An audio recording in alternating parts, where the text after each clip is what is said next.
आपको फ्री में सारी की सारी बिजनेस ट्रेनिंग देनी है। फिर मैंने 100 बंदे ऐसे सिलेक्ट करने हैं जिनको मैं खुद पर्सनली भी ट्रेन करूंगा। उसके बाद वो मेरे साथ मिलके मेरे ही प्रोजेक्ट्स पे काम करेंगे। अल्टीमेटली मेरा जो पूरे का पूरा विजन पाकिस्तान है कि हर इलाके में, हर डिस्ट्रिक्ट में बिजनेसेस के एक हब हों, वहाँ पे लोग मिलके आपस में काम कर सकें, नौजवानों को भी मौका मिले। तो ये लोग उस सारे प्रोजेक्ट को लीड करेंगे। तो खुशी की बात यह है कि ये प्रोग्राम रिलीज हो गया। आप अभी होप टू स्किल पे जाएंगे प्लेटफॉर्म पे। अगर आप पहले से रजिस्टर कर चुके हैं तो सिंपली आपने होम स्क्रीन पे देखना है द टॉप 100 वो प्रोग्राम है।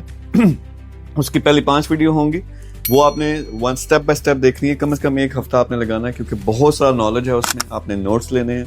फिर आखिरी जो 10वीं वीडियो होगी जो 2-4 दिन में सारी रिलीज हो जाएंगी बाकी भी, उसमें मैंने पूरा तरीकाकार बताया कि आप कैसे एप्लीकेशन फॉर्म फिल करेंगे। वो आएगा मेरी टीम के पास।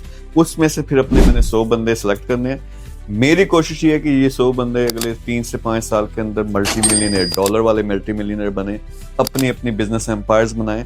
क्योंकि ये इस लेवल पे पहुंचते हैं तो इन्होंने लाखों और लोगों की मदद करनी है। तो ये टॉप 100 प्रोग्राम जो है, मेंटरशिप प्रोग्राम, ये होप टू स्किल पे लॉन्च हो चुका है। अभी जाएं, सारा प्रोग्राम देखें, लेकिन पूरा जरा इत्मीनान के साथ। सारा सीखना भी है, उसके साथ साथ आपने जो एप्लीकेशन फॉर्म है प्रॉपरली फिल करके डॉक्यूमेंट्स भेजो, मिलके काम करते हैं। Thank you very much.